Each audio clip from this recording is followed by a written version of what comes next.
Selamat siang, perkenalkan nama saya Vincentius Rio Yosilistio. NIM saya 22 12 18 10 38. Sekarang saya akan menjelaskan mengenai sistem multiplexing dan juga sistem switching. Mari kita saksikan. Baik, sekarang saya akan menjelaskan mengenai sistem multiplexing. Dan dimaksud dengan multiplexing adalah suatu cara penyampaian informasi yang berasal dari beberapa sumber menjadi satu sinyal tunggal yang nanti kemudian diterima dan diterjemahkan menjadi uh, sejumlah dengan sinyal yang sama, sinyal yang masuk. Nah, nanti dari multiplexing ini pun juga terbagi menjadi beberapa. Yang pertama adalah sistem multiplexing analog, yang kedua adalah sistem multiplexing digital. Sebenarnya perbedaannya kurang lebih uh, berdasarkan jenisnya saja, yang satu analog, satu digital. Nah, sekarang saya akan menjelaskan yang multiplexing analog dulu. Di dalam multiplexing analog, itu pun juga terbagi menjadi dua. Yang pertama adalah sistem multiplexing berdasarkan frekuensi atau frekuensi division multiplexing atau multiplexing berdasarkan panjang gelombang atau wavelength division multiplexing. Nah, sekarang saya akan menjelaskan yang mengenai frekuensi division multiplexing. Nah, untuk yang frekuensi division multiplexing itu adalah satu teknik networking yang mengkombinasikan beberapa sinyal menjadi satu sinyal yang kemudian nanti ditransmisikan dalam bentuk sinyal yang terkombinasi melalui satu jenis channel komunikasi yang sama.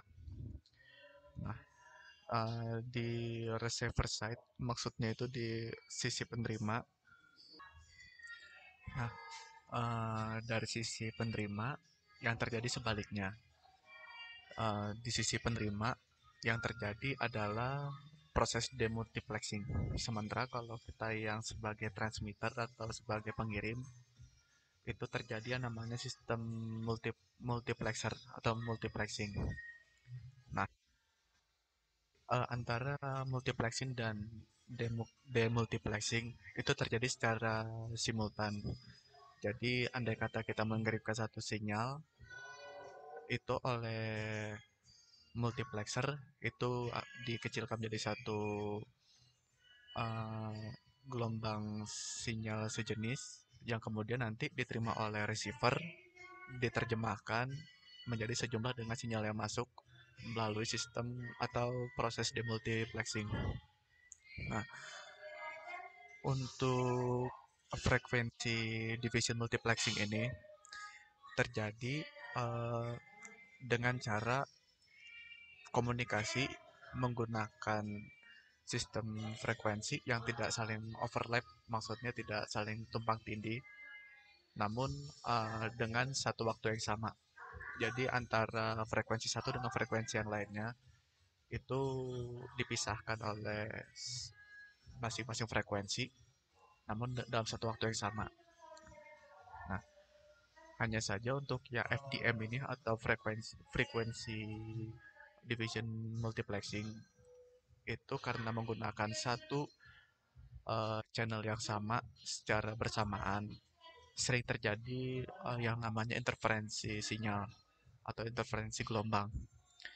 Nah, yang contohnya seperti ini, misalkan ada frekuensi bocor apabila kita sedang melakukan satu siaran, ketika kita sedang mengomongkan tentang materi kuliah, kemudian ada sinyal bocor yang biasanya berasal dari hajatan-hajatan terdekat.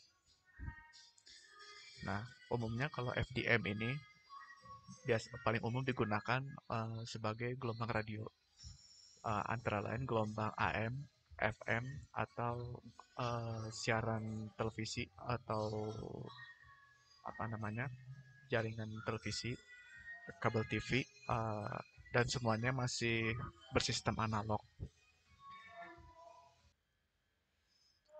Lalu untuk apa multiplexing yang berdasarkan frekuensi.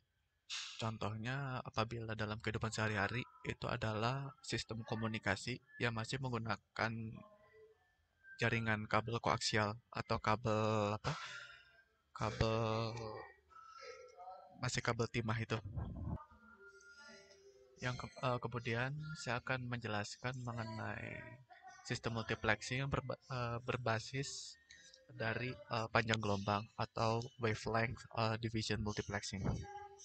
Nah, yang dimaksud dengan wavelength division multiplexing adalah multiplexing teknik multiplexing analog yang dirancang untuk penggunaan data eh, berkapasitas tinggi yang nantinya ukurannya jauh lebih besar daripada bandwidth eh, masing-masing channel apabila digabungkan. Contoh dari wavelength division multiplexing ini adalah sistem komunikasi yang berdasarkan dari jaringan fiber optik atau kabel FO. Nah, sekarang saya akan menjelaskan mengenai perbedaan antara sistem multiplexing berdasarkan frekuensi dan juga sistem multiplexing yang berdasarkan dari panjang gelombang. Ini saya sedikit membuat satu gambar, saya ini mirroring ya. Ya kurang lebih nanti saya jelaskan. Di sini ada frekuensi, ada waktu. Jadi untuk yang sistem frekuensi berdasarkan sorry, berdasarkan apa ini? Berdasarkan frekuensi, multiplexing berdasarkan frekuensi. Jadi sinyal-sinyal itu dikirimkan dalam waktu yang sama secara serentak atau simultan, namun dengan frekuensi yang berbeda. Nah, di sini sering kali terjadi distorsi gelombang dan juga intercross itu kayak frekuensi satu dengan frekuensi yang lainnya itu bertubrukan gitu. Yang tadi saya bilang untuk contohnya itu yang kita lagi kuliah ada frekuensi yang bocor kurang lebih seperti itu. Nah, untuk yang sistem frekuensi berbasis panjang gelombang kurang lebih seperti ini. Jadi ini lebih minimal lah efek dari distorsi maupun dari intercross frekuensinya. Jadi bisa kalau di sini saya gambar mungkin kurang jelas ya, tapi untuk analogi kurang lebih seperti pancaran cahaya yang berasal dari prisma yang dikasih cahaya nanti akan muncul berbagai warna Magico Hibiniu.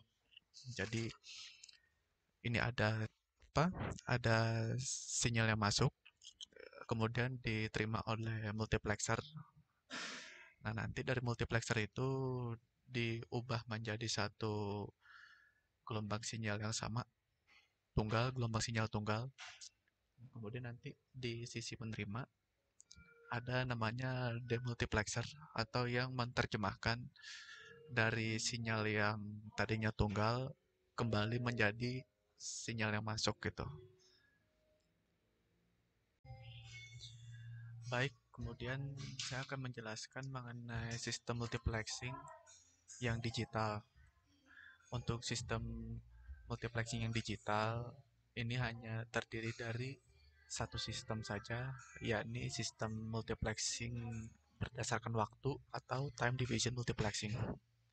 Nah, untuk yang time division multiplexing, cara kerjanya kurang lebih dengan cara mengirimkan sinyal informasi dengan satu frekuensi yang sama, namun di waktu yang berbeda. Nah, saya sudah bikinkan model gambarnya, kurang lebih seperti jam ya. Hanya saja ini sistemnya lebih ke arah timer. Jadi apabila sudah melewati waktu tertentu, maka si jarum ini dia akan berpindah ke gerbang sinyal yang lain dan itu akan terus berputar dan memiliki interval waktu tertentu. Jadi kalau di sini kemungkinan untuk terjadi intercross ataupun ada distorsi semakin kecil karena dia pengirimannya terpisah namun dalam satu frekuensi yang sama. Nah, yang terakhir saya akan menjelaskan mengenai sistem switching. Nah, kalau tadi kan kita sudah membahas mengenai apa bagaimana sinyal itu masuk kemudian diubah menjadi satu gelombang medium informasi yang nantinya diterjemahkan lagi menjadi sinyal keluaran dengan jumlah yang sama seperti sinyal masukan. Nah, untuk sistem yang akan saya jelaskan ini merupakan satu kesatuan antara multiplexing dengan demultiplexing. Nah, jadi yang dimaksud dengan sistem switching ini adalah satu sistem yang fungsinya untuk mengatur gelombang mana yang akan dimasukkan dulu, yang akan diterjemahkan dulu, dan juga mana yang untuk ditransfer lebih dulu gitu. Jadi kurang lebih sistem switching ini lebih mirip seperti apa, kayak pintu gerbang untuk pengolahan sinyal. Ya fungsinya yang tadi sudah saya jelaskan. Dan kurang lebih fungsi dari switching ini supaya kita bisa pas untuk mengirimkan sinyal masukan dengan sinyal tujuan yang hendak kita kirimkan. Nah, jadi sistem apa switching itu pun juga bisa dibilang sebagai sentral untuk gerbang masuknya sinyal. Kurang lebih saya gambarkan seperti ini. Ya, jadi di sini bisa dilihat itu ada untuk sinyal masuknya. Sinyal masuknya kemudian diolah oleh multiplexing. Nah, nanti dari multiplexing itu diatur mana yang hendak kita transfer lebih dulu dan juga ke mana tujuan dari sinyal masukan ini akan dikirimkan gitu. Jadi switch ini mirip seperti pintu sebelum masuk ke multiplexing. Nah, fungsi dari switching tadi antara lain sebagai pengendali yang tadi juga saya bilang sentral itu, yang kemudian juga bisa menjadi monitor untuk kita melihat sinyal apa saja yang masuk dan juga sinyal yang akan di. Lalu dari switching ini pun juga memiliki beberapa jenis teknik. Yang pertama ada sistem switching berbasis pesan atau message switching. Yang kedua adalah circuit switching.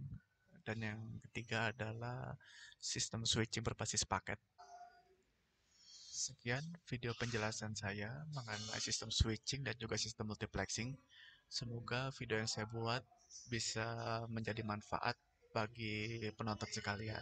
Terima kasih. Assalamualaikum warahmatullahi wabarakatuh.